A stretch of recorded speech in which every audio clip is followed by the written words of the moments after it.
লাউ এবং গোস্ত নবীজি কেন একসাথে খেতেন? বর্তমান বিজ্ঞান এই গবেষণা করে তারা অবাক হয়ে যাচ্ছেন যে এটা কোনো সাধারণ মানুষের খাবার হতে পারে না। কারণ কোনো সাধারণ মানুষের পক্ষে জানা সম্ভবই নয় যে এই খাবারের মধ্যে এত উপকার রয়েছে। এখন তো কোরবানির সময় চলছে, আমাদের প্রায় প্রতিটা ঘরেই কিন্তু কম বেশি গোস্ত রয়েছে। তাই আপনি ইচ্ছা করেই আপনি কিন্তু এই সুন্নতি খাবারটা তৈরি করে খেতে পারেন।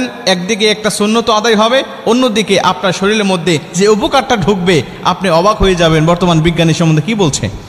নবীজি সাল্লাল্লাহু আলাইহি ওয়াসাল্লাম তার খাবারের পছন্দের তালিকায় যত খাবার ছিল তার মধ্যে অন্যতম হলো লাউ। আর এই লাউ এবং গোস্ত নবীজি একসাথে খেতেন। ইবনে মাজা শরীফের 3303 নম্বর হাদিস, ইবনে মাজা শরীফের 3302 নম্বর হাদিস, আল্লাহ রাসূল সাল্লাল্লাহু আলাইহি ওয়াসাল্লাম বলেন তিনি লাউ খেতে খুবই পছন্দ করতেন। ইবনে মাজা শরীফের 3303 নম্বর হাদিসের মধ্যে আসছে, আনাস রাদিয়াল্লাহু তাআলা আনহুকে তার মা উম্মে সুলাইম এক টুকরি খেজুর দিলেন, কাঁচা খেজুর, বলছে এটা নবীজির দরবারে নিয়ে চলে যাও, নবীজিকে এটা হাদিয়া হিসাবে দিয়ে আসো। আনাস রাদিয়াল্লাহু তাআলা আনহু মাথার উপরে টুকরিটা নিয়ে চলে আসলেন, ঝুড়িটা নিয়ে আসলেন রাসূলকে দেওয়ার জন্য। এসে দেখে নবীজি সাল্লাল্লাহু আলাইহি ওয়াসাল্লাম বাসায় নেই।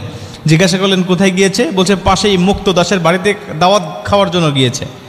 আনাস রাদিয়াল্লাহু তাআলা আনহু বলছেন আমি এতক্ষণ অপেক্ষা করবো এখানে, আমিও চলে গেলাম গিয়ে নবীজিকে দেখার জন্য। গিয়ে দেখি যে নবীজি খাবারের দস্তরখানায় বসে পড়েছে, তার সামনে খাবারগুলোকে সাজিয়ে রাখা হয়েছে।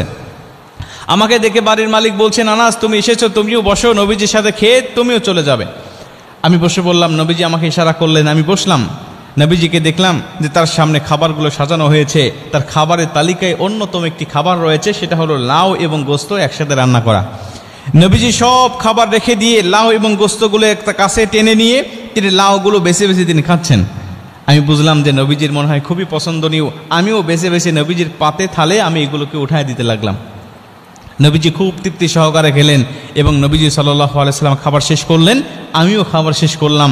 দুজনে বাসায় এসে খেজুরগুলো নবীজি নিজে খেলেন এবং সব বিলি বন্টন করে দিয়ে নবীজি আমার টুকরিটা ফেরত দিলেন।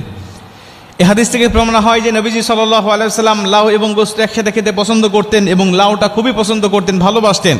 বর্তমান বিজ্ঞান বলছেন নবীজির তো জানার কথা ছিল না যে লাউয়ের মধ্যে এত উপকার রয়েছে, কারণ এগুলো জানার জন্য আমরা অনেক গবেষণা করেছি, অনেক যন্ত্রপাতির ব্যবহার করেছি, তথ্য প্রযুক্তির প্রয়োজন হয়েছে। নবীর জামানায় কিছু ছিল না, নবী জানলো কেমন করে? তিনি বলছেন যে লাউ এবং গোস্ত একসাথে খেলে কি হয়। বিজ্ঞান বলছে যে গোস্তের মধ্যে অনেক ক্ষতিকর কোলেস্টেরল রয়েছে যা মানব দেহের জন্য অনেক ক্ষতি করে থাকে। আর নবীজিও বলেছেন তোমরা গোস্ত কম খাও আর দুধ বেশি খাও, কেন দুধের মধ্যে রয়েছে শেফা আর গোস্তের মধ্যে রয়েছে রোগ। নবীজির হাদিস দ্বারা এটা প্রমাণিত। আর